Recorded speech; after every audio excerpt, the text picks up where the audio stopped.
Спасибо, что пришел в мою жизнь 14 лет назад и воспитываешь меня как свою родную дочь.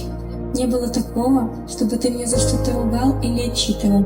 Я тебя уважаю и люблю за доброту и за то, что ты не навязывал мне свои уставы. Я только сейчас понимаю, что ты делал все правильно.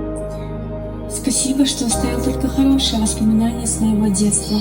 Помню, как возил меня на своей машине, а еще помогал делать уроки. Не забуду тот момент, когда мы вместе готовили омлет, и ты меня этому учил. А еще заступался за меня, когда мама упала.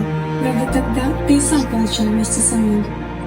Никогда не забуду твои глаза, наполненные счастьем, когда мы поздравляли тебя на твой день рождения самодельными открытками, сделанными от чистого сердца.